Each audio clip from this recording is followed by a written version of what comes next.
Just show emotion. In 22 years, I never have. This is one of the worst things I've ever seen in my life. It is therefore ordered that you shall be put to death by electrocution.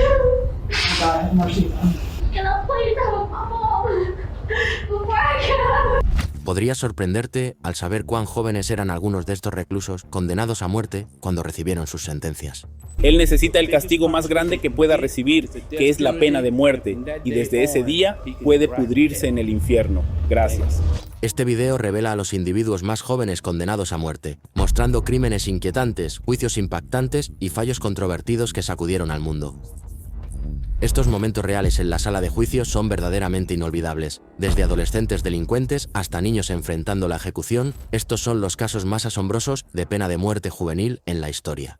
You shall be confined there until a date certain selected by the governor of the state of Florida, and on that date you shall be executed in a method provided by Florida law.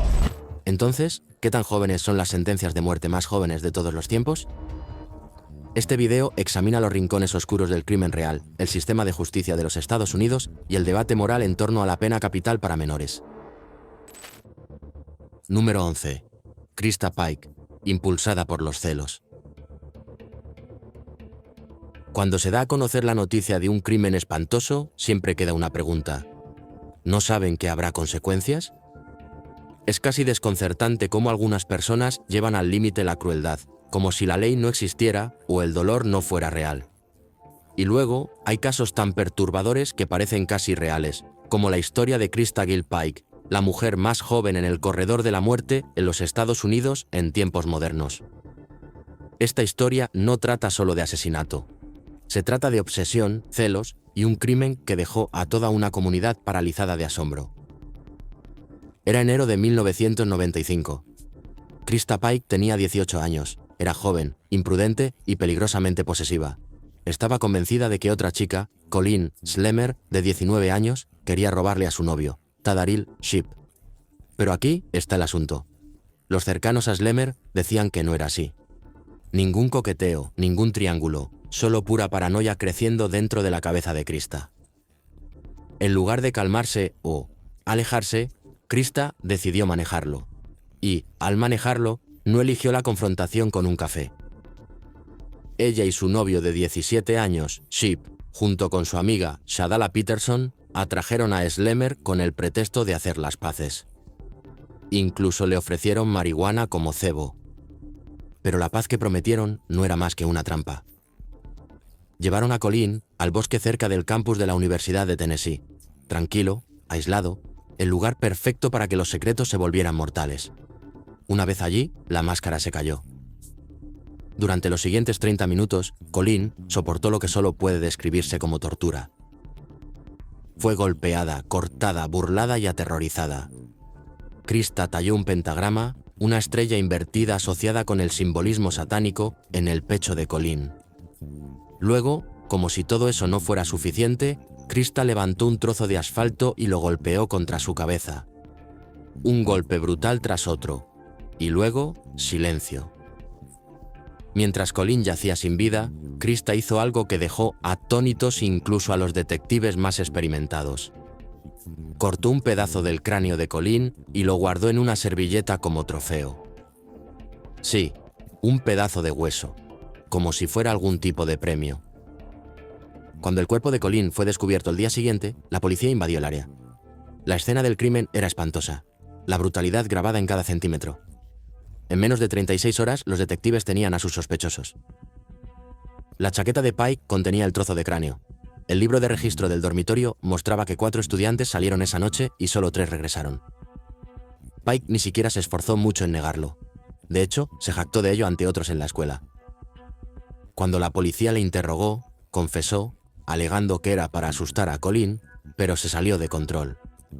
Pero no había vuelta atrás de lo que había hecho. Cuando Krista entró en la corte, no parecía el monstruo que la gente imaginaba. Era joven, delgada, casi discreta, pero las pruebas contaban una historia diferente. Los testigos hablaron de sus celos, la brutalidad y el trofeo en su bolsillo. Al jurado le tomó solo unas pocas horas declararla culpable de asesinato en primer grado y conspiración para cometer asesinato. El 30 de marzo de 1996, Krista Pike fue sentenciada a muerte por electrocución, convirtiéndose en la mujer más joven en recibir esa sentencia en los Estados Unidos en la era posterior a Furman. Shipp recibió cadena perpetua. Peterson, quien cooperó, obtuvo libertad condicional. Pero la historia de Pike no terminó con el veredicto. A lo largo de los años, atacó a otra reclusa con un cordón de zapato, casi estrangulándola. Tramó una fuga con ayuda externa. Se hizo infame no solo por el asesinato, sino por su continua volatilidad tras las rejas. En 2025, después de décadas de batallas legales, la Corte Suprema de Tennessee emitió una orden de ejecución para Krista Pike, fijando su ejecución para el 30 de septiembre de 2026. Si se lleva a cabo, será la primera mujer ejecutada en Tennessee en unos 200 años. Krista tuvo una infancia difícil llena de abuso y negligencia, algo que silenciosamente, una negligencia que llevó a comportamientos obsesivos que arruinaron su vida. Es un recordatorio escalofriante de cómo una tormenta adolescente de celos se convirtió en un titular nacional. Una noche, un impulso violento, una vida de consecuencias. Pero Krista no fue la única adolescente cuyas acciones sacudieron a una comunidad. En Los Ángeles, una mochila roja se convirtió en una sentencia de muerte. Número 10. Pedro Espinoza, violencia de pandillas y un trágico error. Esta no es la historia de un negocio de drogas que salió mal o de una disputa de larga duración. Es la historia de un adolescente que caminaba a casa con una mochila roja de Spider-Man y una suposición de un segundo que terminó con su vida. El 2 de marzo de 2008, Jamiel Jazz Shaw II, una estrella de fútbol americano de 17 años, estaba a solo 3 cuadras de su casa en Arlington Heights, Los Ángeles. Estaba al teléfono con su papá diciéndole que estaría en casa pronto. Jamiel no estaba en una pandilla. Estaba enfocado en el fútbol americano, la universidad y triunfar, con Rutgers y Stanford ya interesados en él. Pero en esa tranquila tarde, otro joven, Pedro Espinoza, de solo 19 años y recién salido de la cárcel, vio a Jamiel caminando con su mochila roja. Para Espinoza, un miembro de la pandilla Calle 18, ese color gritaba enemigo. No hizo preguntas. No le importaba quién era Jamiel. Espinoza y un cómplice saltaron de un coche blanco. Le hicieron a Jamiel una pregunta simple y escalofriante. ¿De dónde eres? Jamiel dudó. Él no era parte de ese mundo. Y en la cultura de las pandillas, esa vacilación a menudo se interpreta como una amenaza. Espinoza apretó el gatillo. El primer disparo alcanzó a Jamiel en el estómago. Cayó. Mientras yacía en el suelo, con las manos sobre la cabeza, otra bala atravesó sus manos y le impactó en la cara.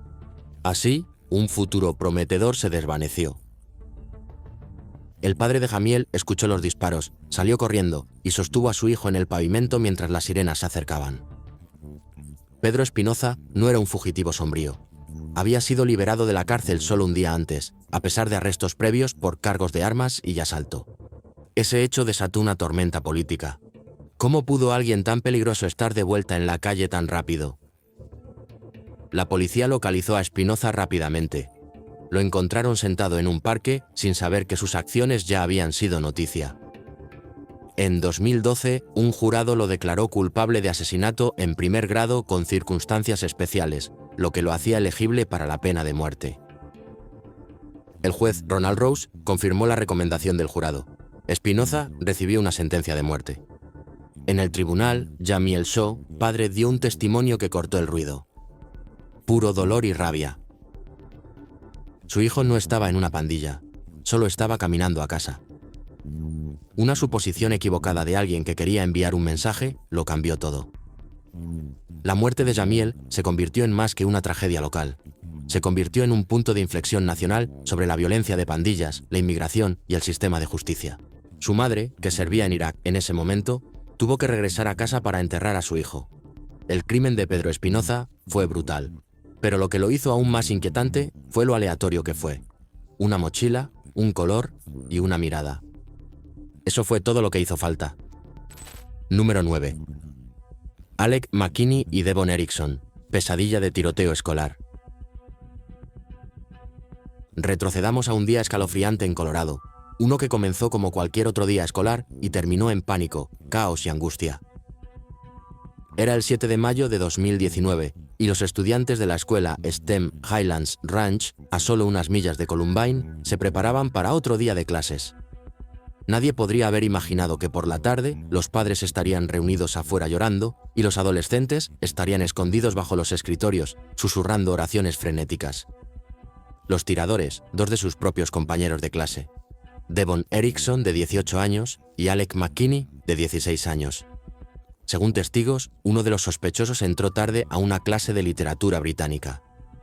Nadie pensó mucho en ello hasta que sacó un arma. En segundos, el aire se llenó de gritos. Los estudiantes se lanzaron a cubrirse, otros corrieron hacia la puerta. Pero Kendrick Castillo, de 18 años, no corrió. Se lanzó hacia el hombre armado. Uno de sus compañeros de clase dijo más tarde que la rápida acción de Kendrick nos dio tiempo para agacharnos, escondernos, escapar. Así se hacen los héroes. No con capas, sino con valentía en una fracción de segundo. Los amigos de Kendrick, Joshua Jones y Brendan Bialy, se unieron, derribando a Erickson cuando su arma se atascó. Fue caótico, desesperado e increíblemente valiente. Pero Kendrick pagó el precio más alto. Fue disparado y asesinado, la única fatalidad de ese día. Otros 8 estudiantes también resultaron heridos. La escena fuera de la escuela era la peor pesadilla de un padre. Sirenas sonando, oficiales invadiendo y familias esperando un solo mensaje de tranquilidad de sus hijos. Durante horas, los padres no sabían quién estaba herido y quién no. El campus de STEM albergaba a niños desde jardín de infancia hasta 12º grado. Imagínate eso, niños pequeños escondiéndose detrás de sillas mientras los disparos resonaban por los pasillos. Este ataque fue especialmente impactante porque ocurrió a solo 8 kilómetros de Columbine High School, el sitio de otra infame masacre escolar 2 décadas antes. Era como si la historia se repitiera. Cuando finalmente terminó el caos, Devon Erickson y Alec McKinney fueron arrestados. Los investigadores descubrieron que el ataque había sido premeditado. Habían robado armas de un padre y planeado llevar a cabo un asalto mortal contra sus compañeros de clase. McKinney finalmente se declaró culpable de múltiples cargos y recibió cadena perpetua con la posibilidad de libertad condicional después de unos 40 años. Erickson, al tener 18 años, enfrentó un castigo más severo. Un jurado lo declaró culpable de 46 cargos, incluyendo asesinato en primer grado, y fue sentenciado a cadena perpetua sin posibilidad de libertad condicional más 1.200 años por los delitos adicionales. Kendrick Castillo no estaba destinado a ser un titular. Era un chico que amaba la robótica, la risa y la vida. Pero cuando la tragedia llamó a la puerta, él actuó sin dudarlo. Su padre dijo más tarde: "No me sorprendió. Así era exactamente Kendrick". Mientras que algunos asesinatos son ruidosos y públicos, otros ocurren en las sombras y son horriblemente personales. Número 8. Taylor Parker, una mentira siniestra. Algunas mentiras son pequeñas, mentiras piadosas que decimos para pasar el día. Y luego hay mentiras tan oscuras, tan deliberadas, que se retuercen en algo monstruoso. Eso es exactamente lo que sucedió en Texas en octubre de 2020, cuando una mujer llamada Taylor Parker cruzó una línea que nadie imaginó que cruzaría. Taylor no solo fingía estar embarazada, construyó toda una fantasía alrededor de eso. Se lo dijo a amigos, familia, incluso a su novio. Hubo una fiesta de revelación de género, nombres para el bebé, todo el paquete completo. Pero debajo del vientre de embarazo que fingió, no había ningún niño, solo una mentira que se volvía más peligrosa cada día. En esa fatídica mañana, Taylor afirmó que iba al hospital para preregistrarse para el parto. Mientras tanto, al otro lado de la ciudad, en New Boston, la policía recibió una llamada frenética al 911. Cuando los oficiales llegaron a la casa de Regan Hancock, una madre de 21 años que estaba embarazada de 34 semanas, se encontraron con una pesadilla. Regan había sido brutalmente atacada. Le habían abierto el abdomen y su bebé no nacido había desaparecido. No pasó mucho tiempo para que los patrulleros estatales encontraran a Taylor. La detuvieron durante un control de tráfico rutinario con un bebé en su regazo. Pero lo que hizo que los oficiales se quedaran helados fue lo que vieron. El cordón umbilical seguía unido, no a ella, sino al bebé. Ella había intentado hacer pasar al bebé como suyo. El niño no sobrevivió. El motivo de Taylor era escalofriante. Estaba desesperada por mantener una relación que se desmoronaba y creía que un bebé lo arreglaría todo. Cuando su falso embarazo llegó al punto en que la gente esperaba un niño real, decidió robar uno por la fuerza. Eligió a Regan, alguien que conocía.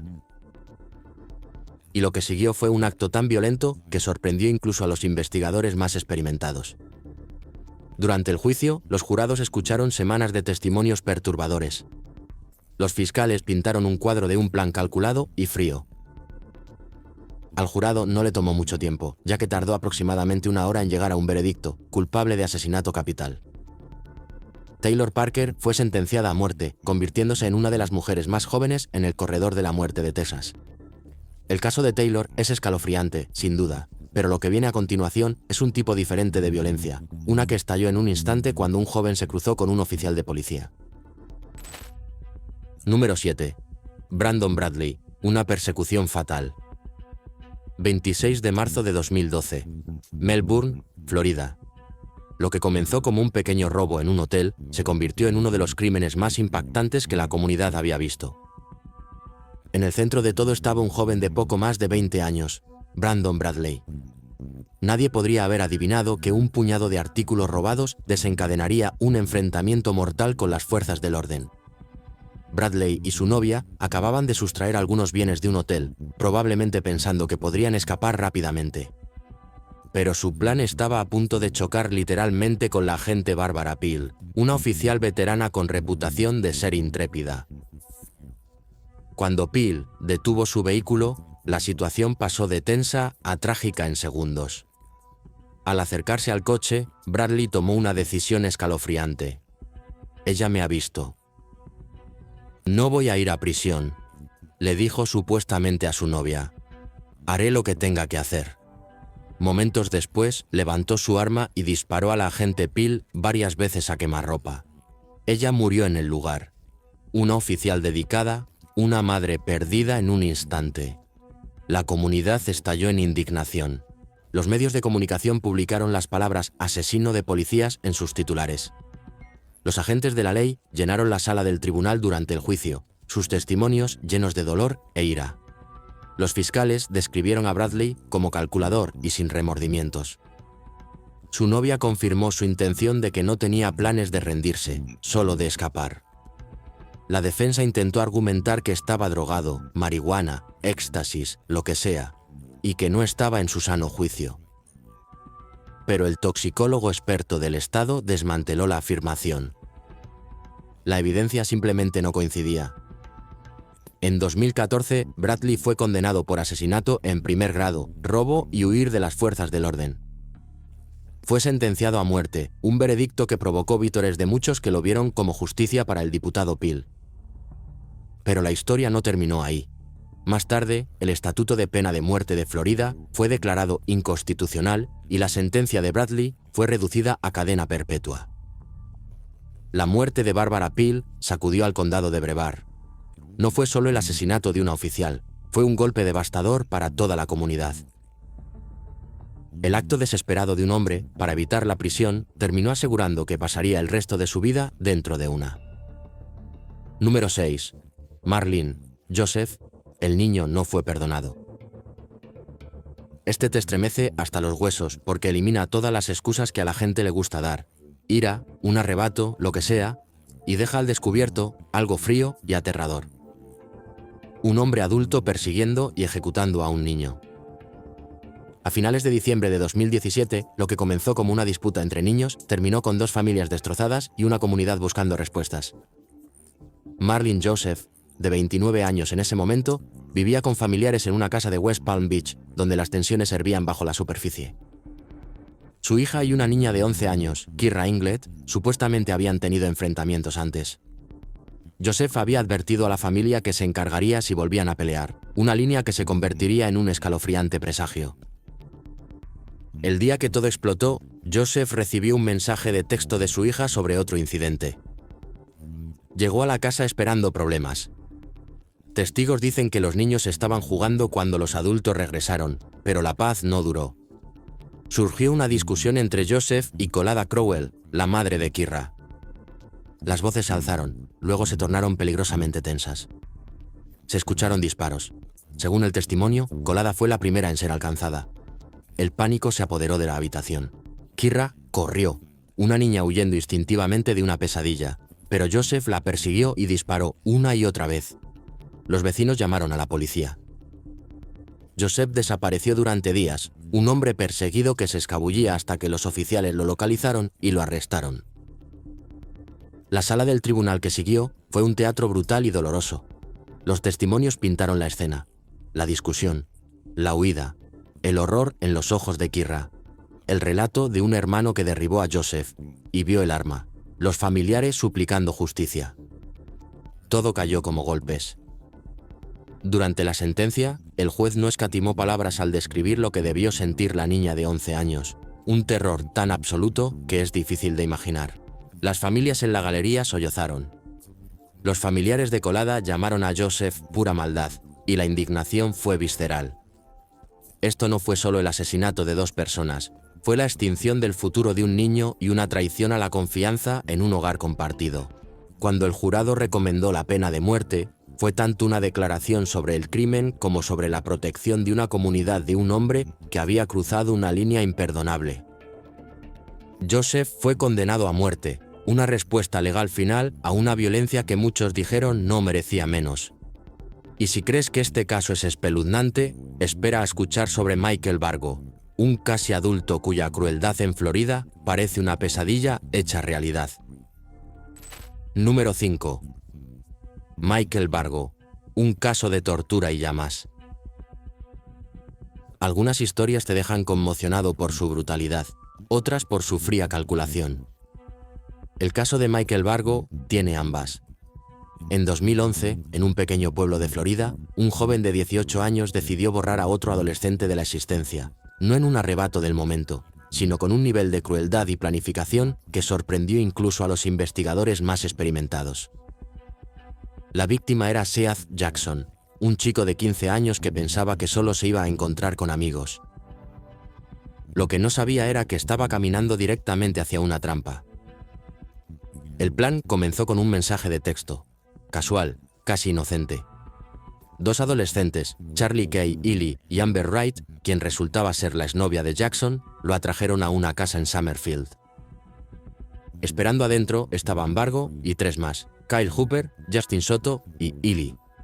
En el momento en que Seath cruzó la puerta, todo se convirtió en horror. Lo golpearon con una tabla de madera, lo golpearon con puños y patadas y lo arrastraron cuando intentó escapar. Imagina tener 15 años y darte cuenta de que las personas que creías conocer estaban planeando tu muerte. Cuando obligaron a Seath a volver adentro, se burlaron de él, lo provocaron, y luego Bargo sacó una pistola, múltiples disparos a quemarropa. Luego, el grupo metió su cuerpo ensangrentado en una bañera, pero no había terminado. Cuando vieron que aún respiraba, Bargo le disparó de nuevo. Luego pusieron en marcha su último paso aterrador, quemando su cuerpo en una hoguera que habían preparado de antemano. La siguiente parte parece sacada de una pesadilla. Recogieron los restos carbonizados, los metieron en latas de pintura y los arrojaron en una cantera cercana. Días después, uno de los cómplices se quebró y confesó a su madre. Esa confesión abrió el caso por completo. El testimonio en la sala del tribunal fue desgarrador. Las fotos, las declaraciones de los testigos y la absoluta falta de remordimiento de Bargo lo pintaron no solo como violento, sino calculador. Esto no fue una pelea al azar que salió mal. Esto fue premeditado, personal y monstruoso. ¿Su motivo? Una mezcla tóxica de celos y rencores. El jurado tenía pocas dudas. Michael Bargo fue declarado culpable de asesinato en primer grado y condenado a muerte. Este caso no solo horrorizó a Florida, se convirtió en un escalofriante recordatorio de cómo los jóvenes impulsados por el odio y la manipulación pueden orquestar algo impensable. Y si pensabas que esto era brutal, espera a ver lo que viene a continuación. Un caso donde la violencia tomó un giro aún más impredecible. Número 4. Austin Myers, asesinato calculado. Algunos crímenes ocurren en el calor del momento, mientras que otros se sienten como algo sacado de un escalofriante thriller. El caso de Austin Myers fue exactamente eso, excepto que fue trágicamente real. En enero de 2014, Myers, con solo 19 años, se convirtió en uno de los reclusos más jóvenes en el corredor de la muerte de Ohio después de orquestar el robo y asesinato premeditado de su ex amigo, Justin Buck. A primera vista, nada en Myers gritaba asesino. Él y Justin habían ido juntos a la escuela secundaria. Eran solo niños una vez, sentados en las mismas aulas, riéndose de los mismos chistes tontos. Pero años después, cuando Myers se enteró de que había una caja fuerte en la casa de Justin, algo oscuro encajó. Él y su amigo, Timothy Mosley, no improvisaron. Planearon el crimen paso a paso como si fuera un proyecto escolar. Compraron cable de acero y grilletes para hacer un garrote, eligieron productos de limpieza para cubrir sus huellas y cronometraron todo hasta la hora. ¿El plan? Estrangular a Justin, robar la caja fuerte y hacer que pareciera que se había escapado con el dinero. El 28 de enero de 2014 se presentaron en la casa de Justin fingiendo que era solo una visita amistosa y un desprevenido, Justin los dejó entrar sin dudarlo. Los tres hablaron en la cocina por un rato y luego comenzó la pesadilla. Mosley se acercó por detrás, garrote en mano. Myers sujetó a Justin desde el frente, pero Justin luchó, tratando desesperadamente de sobrevivir. En el caos, el cable se deslizó de su cuello a su barbilla. En pánico, Mosley sacó un cuchillo y lo apuñaló una y otra vez, 21 veces en total. Myers apretó el garrote alrededor del cuello de Justin mientras Mosley daba los golpes mortales. Después de matarlo, la pareja saqueó la casa, se llevó la caja fuerte, robó un arma y trató de limpiar la escena con amoníaco como si pudieran borrar una vida humana. Envolvieron el cuerpo de Justin en una manta y lo metieron en el maletero. Todo estaba planeado, cada paso. Pero lo que no planearon fue lo rápido que las pruebas los alcanzarían.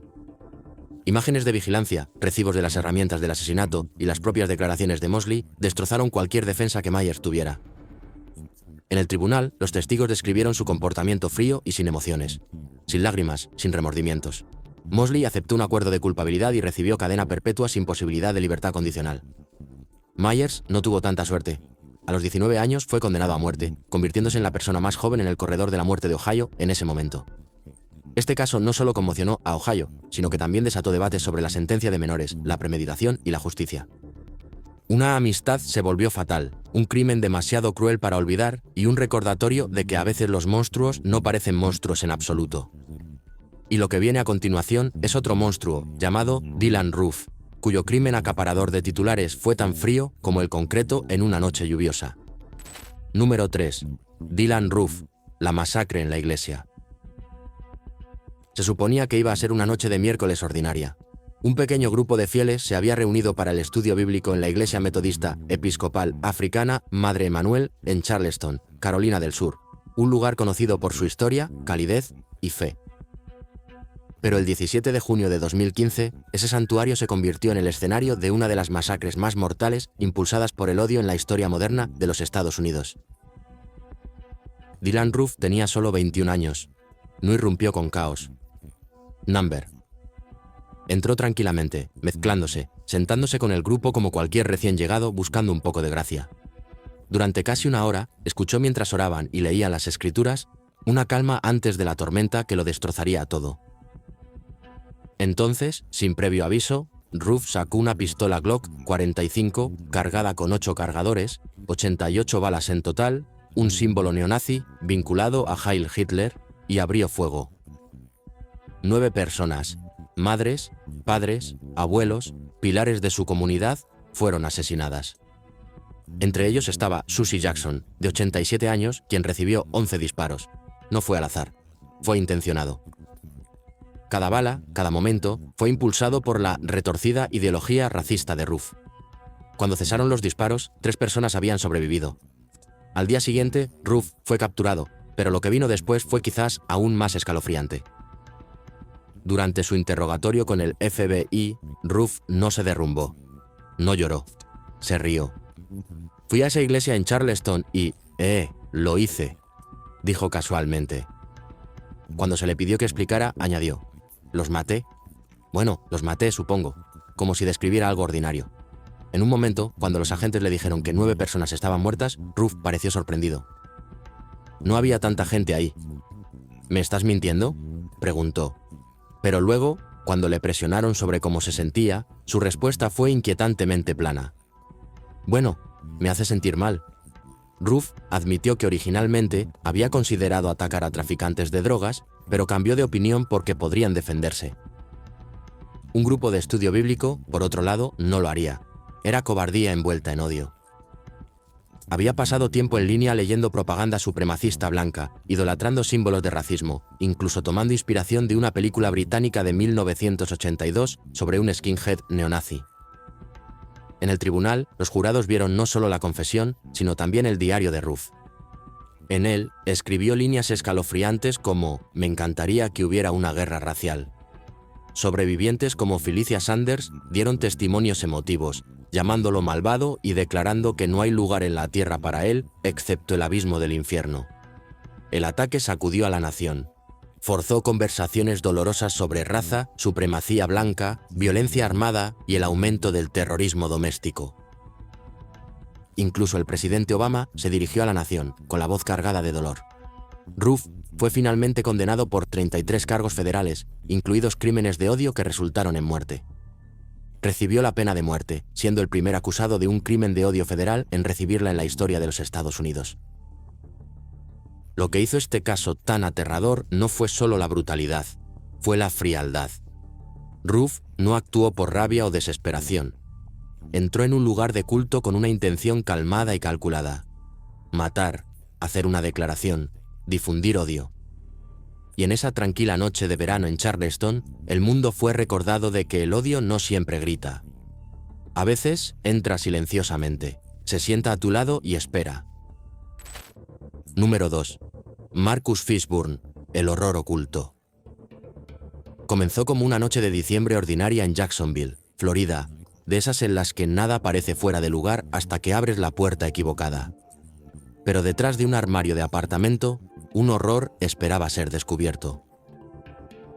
Marcus Fishburne, un hombre de poco más de 20 años, acababa de cometer un crimen tan brutal, tan escalofriante, que dejaría a toda una comunidad paralizada de incredulidad. La víctima era Yesha Levy, de 25 años, una mujer que simplemente vivía su vida, compartiendo un apartamento con su novio. Fishburne se había estado quedando con ellos temporalmente, lo cual en ese momento no parecía más que un acto de generosidad. Pero el 20 de diciembre de 2019, todo cambió. Cuando el novio de Libby llegó a casa esa noche, no entró en un apartamento tranquilo. Entró en una escena empapada de sangre. Senderos de rojo marcaban el suelo. Parecía que una guerra había ocurrido en su sala de estar.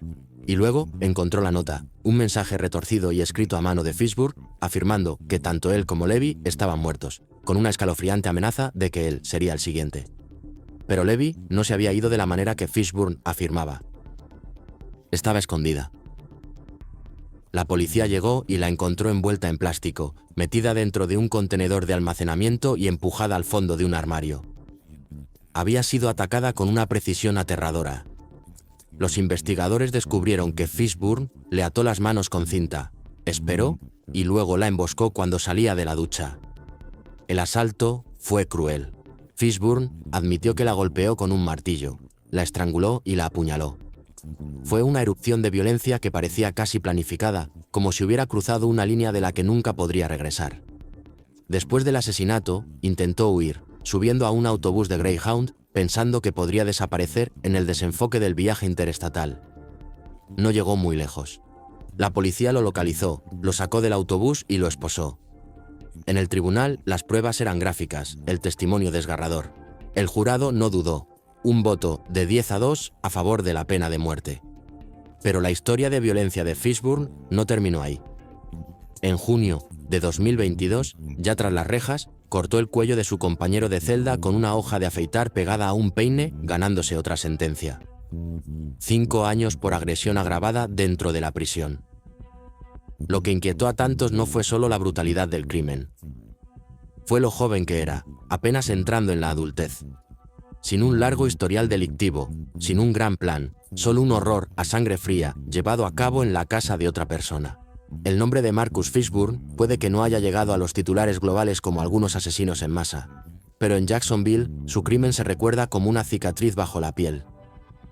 Mientras que Fishburne ya era un adulto, Kenneth Young es literalmente un niño que apenas había escapado del vientre de su madre antes de entrar en una vida de crimen.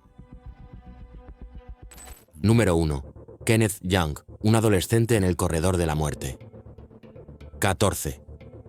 Esa es la edad en la que la mayoría de los niños se preocupan por el drama de la escuela secundaria, intentan entrar al equipo de baloncesto o buscan más tiempo en sus teléfonos. Pero para Kenneth Young, 14 fue la edad en la que se involucró en una serie de robos a mano armada que cambiarían su vida para siempre y casi le costarían la vida por completo.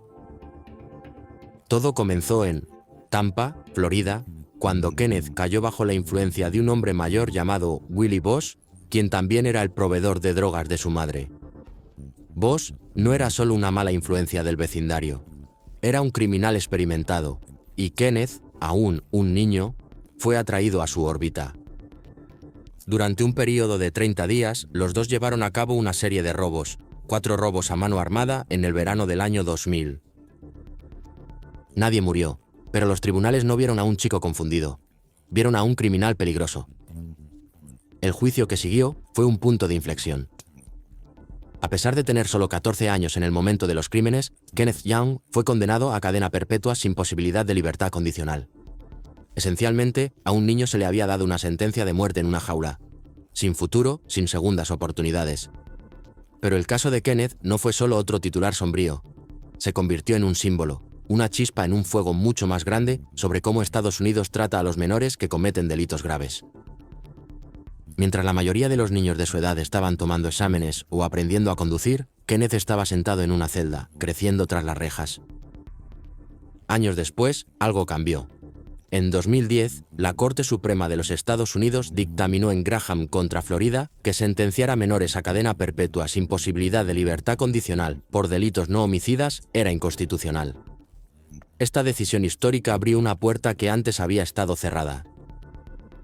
Los abogados de Kenneth presionaron para que su caso fuera revisado, argumentando lo que muchos habían estado diciendo todo el tiempo.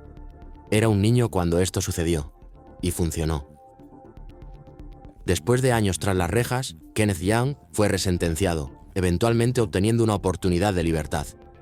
Su historia no solo cambió su propio destino, sacudió el sistema legal, obligando a los tribunales y legisladores a enfrentar preguntas incómodas sobre la justicia, la juventud y la rehabilitación. El viaje de Kenneth también captó la atención nacional a través de documentales como Queens to Life, Kenneth Story, dando un rostro y una voz al debate sobre las sentencias juveniles. Se convirtió en más que un expediente. Se convirtió en un ejemplo humano de por qué las segundas oportunidades pueden importar. Incluso ahora, el caso de Kenneth Young sigue resonando en debates legales, aulas y discusiones de políticas. No se trata de excusar los crímenes, sino de reconocer la diferencia entre el error de un adolescente y la malicia de un adulto. Porque en el fondo, su historia plantea una simple y perturbadora pregunta. ¿Qué tan joven es demasiado joven para la pena de muerte? Deja tus pensamientos en los comentarios. Nos encantaría saber de ti.